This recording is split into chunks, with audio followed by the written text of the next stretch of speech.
I'm Dani Valent, author of In the Mix, Great Thermomix Recipes. This stir fry ticks so many boxes. It's quick, healthy and adaptable. We steam the rice in the Thermomix, and using the Varoma we cook the beef and the omelette, then the vegetables. Using the Thermomix to its full capacity like this means we can really feed a crowd. Let's get started. The first thing we need to do is get our steak marinating. The thicker the cut, the rarer your meat will be. First, we're going to chop the garlic and spring onions. Next, we add the soy, oyster sauce, and sesame oil. Double the marinade ingredients to really boost the flavours. And if you're using other meats, perhaps chicken, experiment with other flavours like lemongrass and coriander stems. The steak and all its marinade goes into a Ziploc bag. Really push out as much air as you can before you seal the bag, almost squeezing the flavours into the meat. Sometimes I do this in the morning before I head out for the day, then obviously I'll leave it in the fridge. But if I'm doing this just half an hour before dinner, I'm happy to leave it on the kitchen bench. Stop! Don't clean the Thermomix bowl. The extra marinade will help flavour the rice. Now it's time to build the dish.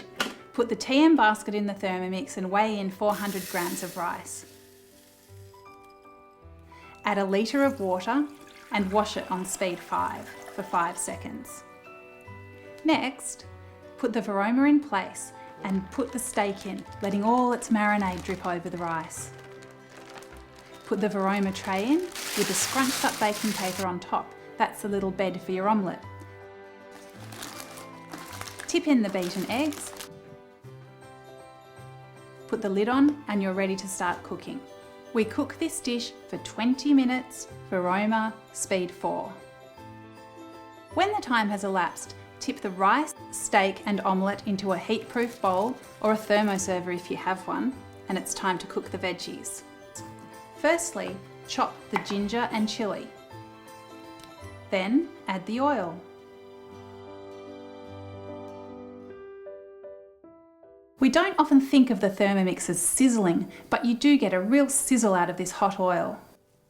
Slice the steak after it's rested. Next it's time to add the vegetables. We cook them for 6 minutes, Varoma speed 1, but don't forget to press reverse. I was sceptical of the ability of the Thermomix to stir fry, and of course it is different to the fierce heat of a wok, but the Thermomix's gentler cooking has a magic of its own. The marinade and the gentle steaming really lock in moisture and flavour. There are lots of ways to build up the flavours of this dish more. Scatter it with bean shoots, cashews, coriander. Wow, every time I make this dish I marvel at it again. It's always a winner.